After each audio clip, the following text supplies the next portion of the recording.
अभी इतने सालों में ये हो चुका है कि लोग बुज़दिल से बन गए हैं। हम लोगों को दहशतगर्द बुला रहे, टेररिस्ट बुला रहे, कॉकरोच बुलाए, पैरासाइट बुला रहे, चोर बुला रहे हैं। वो तो एक तरह से गूंगी बहरी हो चुकी है, पूरे तरीके से देख पूरा पा रही है कि क्या हो रहा है, लेकिन आवाज़ उनके तरफ से चू भी नहीं निकल रही है। ये इसलिए है क्योंकि अहंकार है सत्ता का। हमें एक अच्छा एजुकेशन सेक्टर चाहिए, हमें एक अच्छा हेल्थ सेक्टर चाहिए, हमें हवा साफ चाहिए। ये सारे पॉलिटिकल मुद्दे हैं, क्योंकि कानून भी पार्लियामेंट में पास होगा। प्रोटेस्ट 9 दिन अब भूख हड़ताल पे भी सोनम वांगचुक आ गए, उनके साथ 20-25 लोग और भूख हड़ताल कर रहे हैं। लेकिन सरकार जो है, जिसने अपनी जबान दी थी कि एक अच्छे दिन आएंगे, अच्छा सिस्टम बनेगा, नया भारत बनेगा, अकाउंटेबल भारत बनेगा, सबका साथ होगा, सबका विकास होगा, सबका प्रयास होगा, वो नहीं हो रहा है। देखिए, ये पीसफुल प्रोटेस्ट है, इसमें झगड़ा तो होना ही नहीं चाहिए। जो दहशतगर्द फैलाने आ रहे हैं, ये जो गुंडे हैं, उन लोगों के खिलाफ एक्शन होना चाहिए। उन लोगों को, दिल्ली पुलिस को बहुत स्ट्रिक्ट एक्शन लेना चाहिए उनके खिलाफ।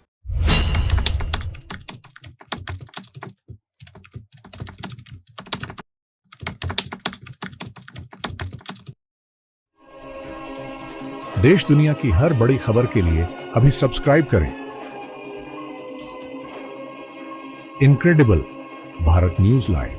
मेरे साथ कांग्रेस जनता पार्टी के स्पोक पर्सन सौरभ जी है। सौरभ दास जी, जिस तरीके से एक लंबी लड़ाई हो गई है, तो जब मैं आया था 20 तारीख को आपने प्रोटेस्ट करा था, मुझे लगा था कि शाम भर की बात है। प्रोटेस्ट 9 दिन अब भूख हड़ताल पे भी सोनम वांगचुक आ गए, उनके साथ 20-25 लोग और भूख हड़ताल कर रहे हैं। तो ये लंबी लड़ाई अब लगता है कि आर पार का आपने ठान लिया है। जी डेफिनेटली, हम लोगों ने तो शुरू से ही बोला था कि जब तक इस्तीफा नहीं मिल जाता, जब तक हम लोग धर्मेंद्र प्रधान को अकाउंटेबल नहीं ठहराते हैं, तब तक हम लोग ये प्रोटेस्ट जारी रखेंगे। अपना शब्द तो हमने रख लिया, अपना जो ज़बान दिया था वो हमने रखा है, आगे भी रखेंगे। लेकिन सरकार जो है, जिसने अपनी ज़बान दी थी कि एक अच्छे दिन आएंगे, अच्छा सिस्टम बनेगा, नया भारत बनेगा, अकाउंटेबल भारत बनेगा, सबका साथ होगा, सबका विकास होगा, सबका प्रयास होगा, वो नहीं हो रहा है। तो उसी के अगेंस्ट ये एक रेजिस्टेंस है, ये मूवमेंट, एंड ये चलता रहेगा। सौरभ जी, जब हमने 20 तारीख को इस इवेंट को कवर करा था, तो बहुत इश्यूज चल रहे थे। आप लोगों के साथ लड़ाई झगड़ा करने के लिए भी लोग तैनात थे, बहुत कुछ उल्टा सीधा 2 दिन तक हुआ। लेकिन अब ऐसे लोग लग रहा है आप थक हार गए, उन्हें पता है कि आप लोग भी अपनी जिद पे कायम हो। जो आपका मोटिव है, इस्तीफा धर्मेंद्र प्रधान का होना चाहिए, एजुकेशन रिफॉर्म्स होना चाहिए, उस पर पूरा काम होगा। देखिए, ये पीसफुल प्रोटेस्ट है, इसमें झगड़ा तो होना ही नहीं चाहिए। जो दहशतगर्द फैलाने आ रहे हैं, ये जो गुंडे हैं, उन लोगों के खिलाफ एक्शन होना चाहिए। उन लोगों को, दिल्ली पुलिस को बहुत स्ट्रिक्ट एक्शन लेना चाहिए उनके खिलाफ, लेकिन वो नहीं हो रहा है। हम लोगों को दहशतगर्द बुला रहे, टेररिस्ट बुला रहे, कॉकरोच बुलाए, पैरासाइट बुला रहे, चोर बुला रहे हैं। तो सब कुछ युवा क्यों झेले? युवा लोगों को तो एक बेटर सिस्टम चाहिए ना। हम लोग कुछ रेडिकल तो डिमांड नहीं कर रहे हैं, हम लोग तो यही डिमांड कर रहे हैं कि हमारा सिस्टम बेटर हो, अकाउंटेबल हो, जवाबदेही हो। तो इसमें तो किसी को प्रॉब्लम नहीं होना चाहिए। जिनको प्रॉब्लम है वो तो बहुत बड़े किस्म के एंटी नेशनल लोग हैं। सोशल मीडिया इन्फ्लुएंसर आप लोग हैं, आप लोगों के 22 मिलियन फॉलोअर्स हैं इंस्टाग्राम पर, और कहा जा रहा था कि ये सोशल मीडिया की भीड़ है, जमीन पे नहीं दिखेगी। लेकिन आज 9 दिन हो गए हैं, 10वां दिन है, 45 डिग्री के बावजूद भी लोग आ रहे हैं। शाम को 7-8 बजे और ज़्यादा भीड़ होती है।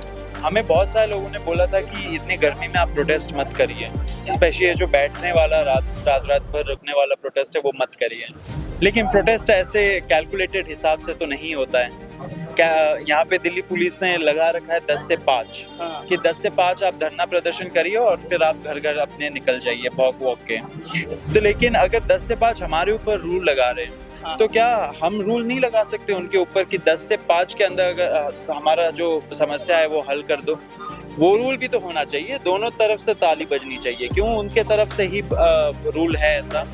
तो डेफिनेटली यहाँ पे लोग जमा हो रहे हैं, दिन भर दिन, रात बाय रात यहाँ पे लोग बढ़े जा रहे हैं। लोग इतने धूप में आ रहे हैं, बारिश भी हुई थी बीच में, आंधी तूफान भी हुआ था, तब भी लोग थे। जज्बा बहुत आगे है, लोगों को पता है संघर्ष करना पड़ेगा, बहुत लंबा ये संघर्ष चलेगा, एंड लोग रेडी है वो करने के लिए। क्यों? क्योंकि उनको सही में जो ओरिजिनल विकसित भारत है वो चाहिए। आपके प्रोटेस्ट को देखकर मुझे CA/NRC को और किस फार्मर प्रोटेस्ट 2020-21 के दौरान हुए थे, उस समय सरकार की मेंटेलिटी थी कि इन्हें बैठे रहने दो, जो करना है करने दो, हम कुछ नहीं करेंगे। आपके प्रोटेस्ट में भी यही लग रहा है? पहले दिन लग रहा था कि पुलिस जबरदस्ती आपको उठाएगी, लेकिन कुछ बड़े अधिकारियों ने अपने ऊपर लेवल पे फ़ोन करा, उन्होंने सीधे साफ तौर पर बोला कि इनको बैठे रहने दो, जो ये कर रहे करने दो। जी, उन्होंने क्या कहा होगा, अंदर में नहीं कहा होगा, हमें तो कुछ पता नहीं उस चीज़ के बारे में, क्योंकि सरकार तो हमारे से बात नहीं कर रही है। हम लोगों ने पहले ही दिन पुलिस को बोला था कि एटलीस्ट हमारा एक डेलीगेशन, जो युवाओं का डेलीगेशन है, वो सरकार के पास जाए, इन सरकार में कोई सीनियर मंत्री से मिले, लेकिन उन्होंने मना कर दिया। तो ये जो मंत्री लोग बैठे हैं, ये लोग तो भूल चुके हैं कि वो हम लोगों ने उनको चुन के भेजा है। वो तो एक तरह से गूंगी बहरी हो चुकी है, पूरे तरीके से देख पूरा पा रही है कि क्या हो रहा है, लेकिन आवाज़ उनके तरफ से चू भी नहीं निकल रही है।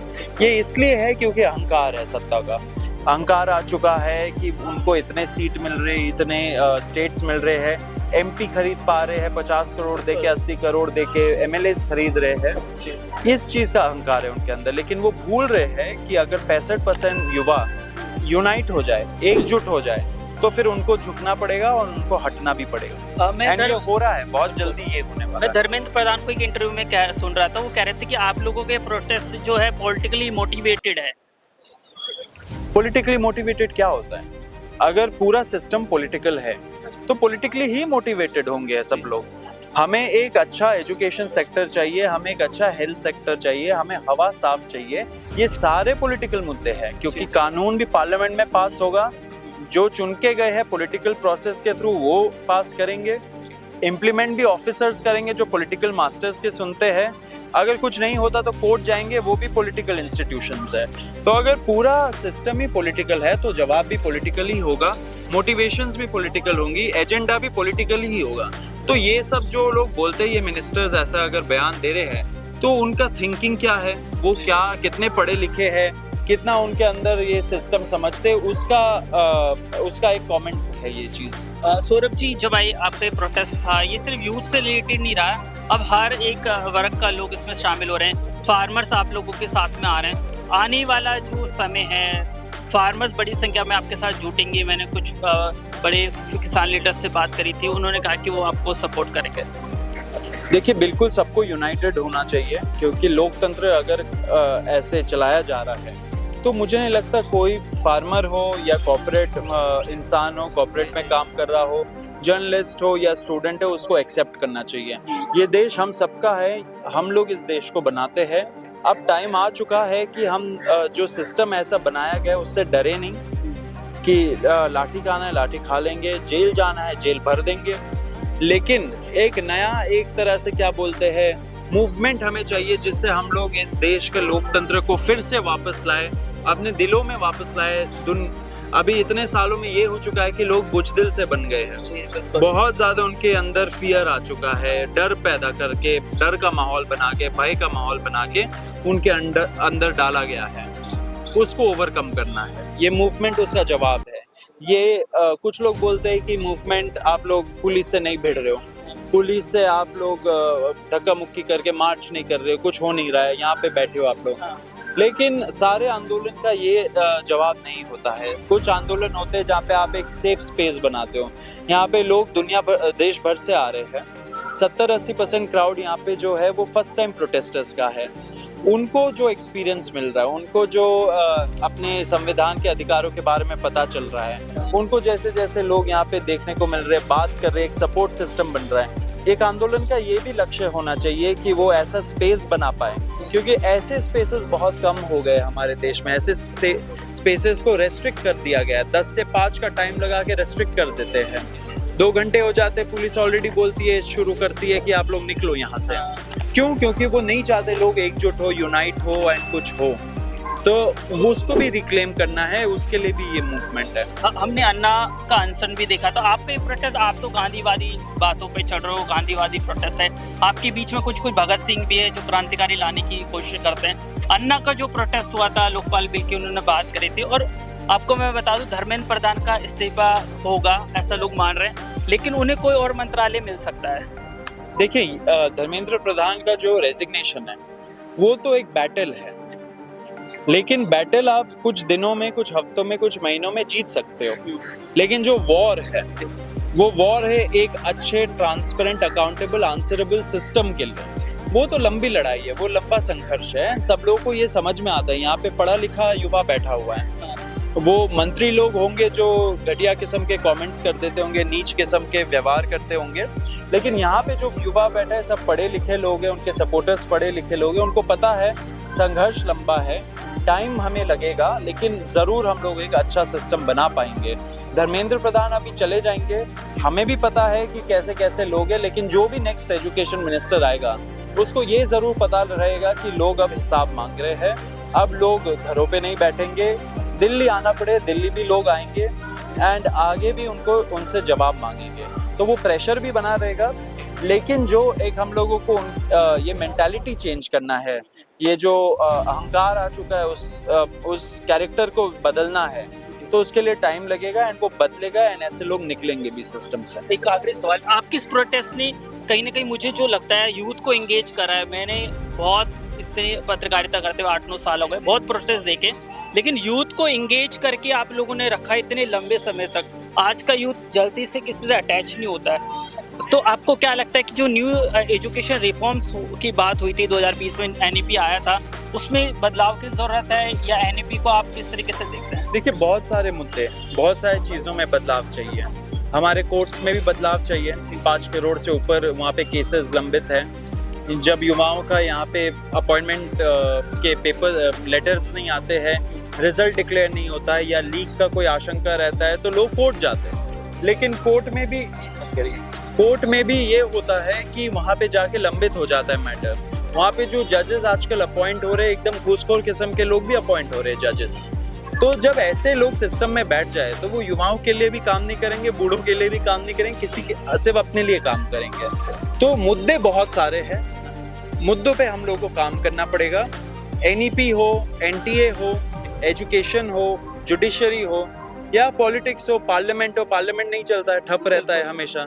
वहाँ पे जो भी बिल्स आते हैं सरकार उसको बुलडोज करके आगे बढ़ा देती है, तो उससे डिबेट नहीं हो रहा है, कोई डिस्कशन नहीं हो रहा है। तो जैसे भी वो लोग अपने मिनिस्ट्री में नीति बनाते वो पास होए जा रहा है, उसके बाद लोगों को सड़क पे उतरना पड़ रहा है क्योंकि कुछ उसमें दिमाग ही नहीं लगाया किसी ने।